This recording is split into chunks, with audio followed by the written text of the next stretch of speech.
What a field day for the heat down there. 1,000 people in the street, singing songs and they carry inside. Mostly saying hooray for our side. Hi everyone, this is Lauren Steiner, co-host of The Robust Opposition. We are back for our next segment. This is the show where we bring you the voices of resistance organizing to fight corporate oligarchy in Washington, our state capitals, and in the streets. And now, apparently, in our state Democratic parties. With me are three guests who have successfully won their ADEM elections here in California. That is the Assembly District. That's how we organize. If you saw the video from previously, from earlier in our show, there are 80 Assembly districts in California, and 1/3 of the delegates to the California Democratic Party are elected in these districts once every 2 years. And a lot of Berniecrats, and when I use the term Berniecrats, I talk about Bernie delegates to the National Convention, like myself, as well as Bernie super volunteers, people who spent a lot of time during the primary volunteering for Bernie to get him elected. So a lot of those folks ran for a delegate, and the elections are yesterday and today. And here with me are three friends. I've come to call them friends because we've gotten to know each other. We have Bobby Scheer, we have Nicole Lutkemuller, and we have Michael Shu. And I'd like to ask you one at a time to introduce yourself, say where you're from, why you got involved in the Sanders campaign, became a delegate and ran for ADEM, and what you plan to do now that you're elected. Let's start with you, Bob.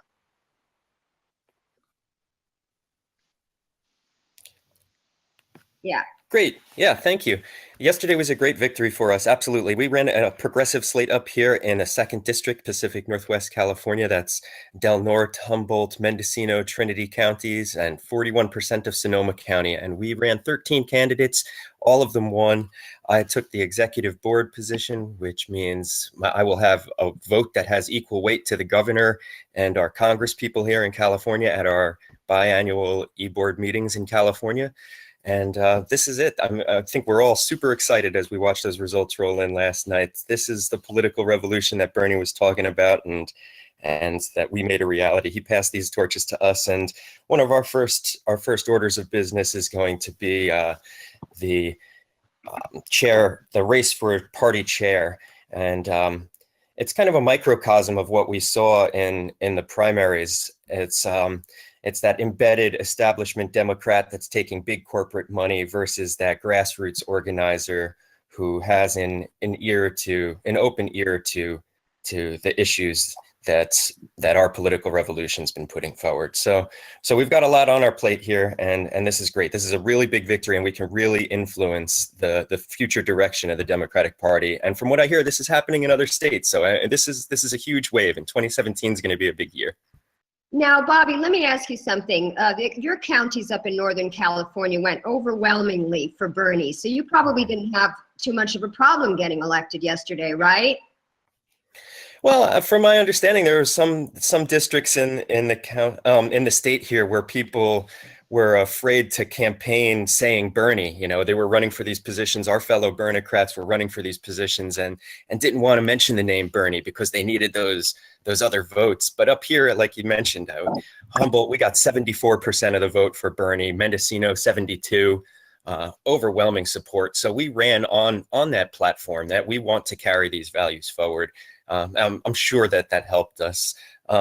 Also, though, being the progressive area it turns out we were running against some progressives. I mean, our slate of candidate, we ran against some very qualified and great people. So, you know, we didn't have too much establishment competition up here as we saw in LA and in the Bay Area and Sacramento, you know. Okay. Great. Well, we lost Nicole because her power ran out, but we do have Michael. No. Yeah, I don't know if she's going to be able to connect again, but we do have Michael Fortis, who is in AD 18, speaking of San Francisco. Michael, you were running on a grassroots slate. Can you tell us about your slate and how you guys got yourselves elected there? Yeah, so our slate has it initially started to come together when the Bernie delegates in our district started talking about running for the ADEMs. So that was myself, and you may remember Gabby Dolphin and Jeremy Schaefer. All three of us went to Philadelphia. We were confirmed Bernie delegates. And given that we needed to fill out a slate of 14 people, you know, we started reaching out to other progressives in our district who, you know, maybe they did participate in Bernie's campaign. Some of them didn't, but we all got together because we wanted to make sure that we weren't diluting the progressive vote, because just like up in Bobby's district, here in AD 18, it's a very, very deeply progressive district. And so we would be competing against other progressives. And what would differentiate us from the slate we went up against was that we were not endorsed by our assembly member. We were fully grassroots. We all came together organically, and we took folks who were thinking about forming slates themselves, and we just got together and decided, okay, who should be on this slate, who maybe should step aside. And we were all very, you know, selfless and generous about it, just wanting to make sure we had the best people on the slate who could really help boost turnout. So it was really just getting together in person that made it happen. Okay, I'm going to go to Michael Shue now. Michael Shue is in an assembly district in the Tri-Counties area, which is adjacent to me here in Los Angeles. And Michael was a fellow delegate in Philadelphia. Michael, tell us about your race and why you think you were successful.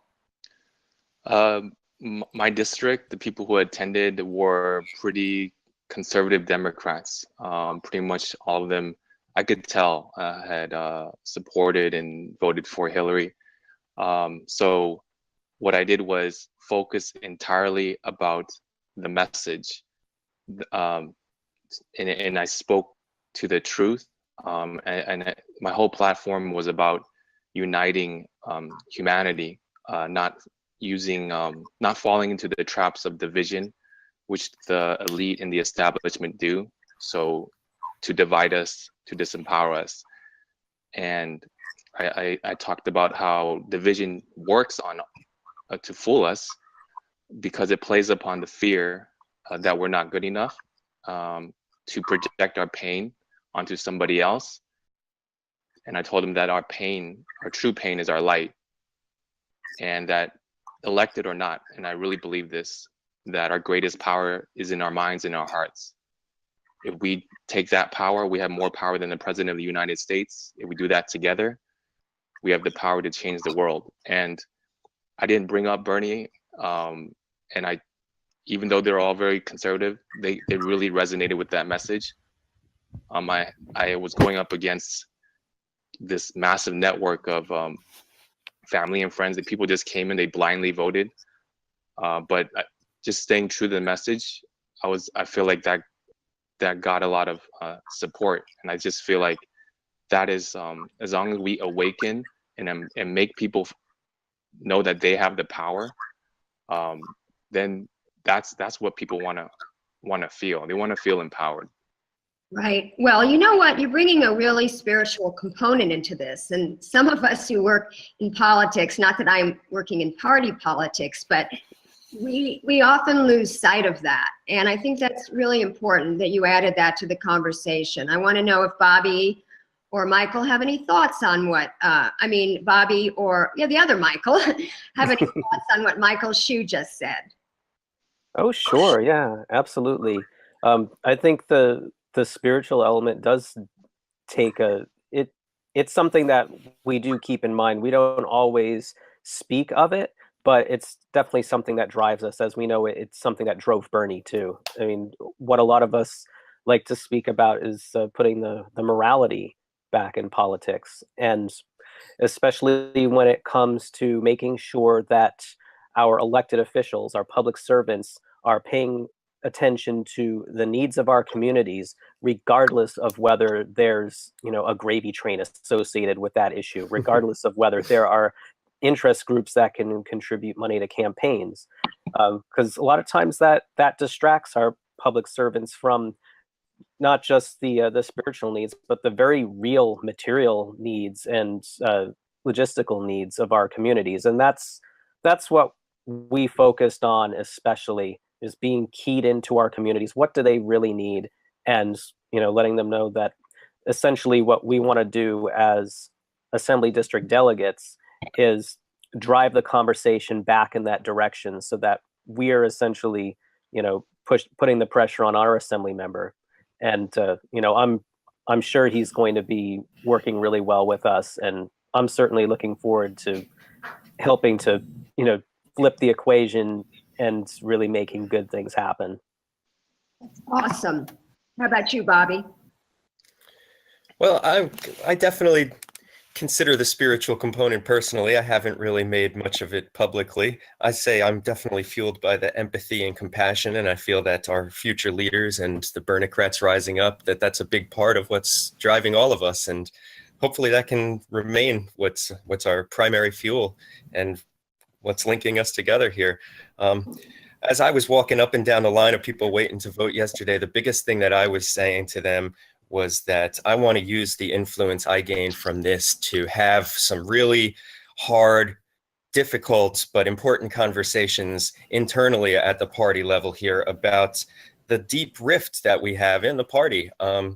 I think we have a problem winning elections simply because we have the Democratic Party itself is just so fractured, and we need to have these conversations, and now's a really prime time to do it. And I think that's what we're going to try and move into Sacramento and do, is have some of these challenging conversations about how do we bring this party back to something that everyday people can relate to again, have faith in, confidence, like it actually represents their needs and the needs of the climate. So that really resonated with everybody who was there, whoever they voted for in the primaries. There was definitely some Hillary folks, and I feel like I got their vote too. I mean, this message resonated with them. I actually spoke to some people who told me they saw the error in their ways, that in the last few days of the general election, phone banking for Hillary after fighting for her for 2 years, they realized, calling Pennsylvania, that half the people they spoke to couldn't decide between Hillary and Trump. And that's what made them realize, like, wow, we can't run candidates like this. So I think if we have these challenging conversations with people we didn't see as our allies before, keeping in mind the spiritual component, that we are all bound together into this political arena by this, motivation to make things better, that we can really go places. We can find ourselves working alongside people who we didn't think were our allies before, because they see candidates like Hillary Clinton can't win, and we're going to end up with the Trumps of the world. We need to bring this party back to its progressive base and to everyday people and the climate. And I think that's the message that's fueled by that empathy and the spirituality that Michael's talking about. Well, that's great. This was just a very short segment. I'm sure we could talk to you guys for a long time about things related to this subject, but we hope to be doing this show for a long time. So hopefully we'll have you back on. We have our other guests lined up in the Hangout, and before I get to them, Dave, do you have a PSA? Well, first let me say goodbye to you, Michael, and Bobby. Great to see you guys. Great. Yeah, thanks for having us. All right, thanks for coming on. And to carry inside, mostly say,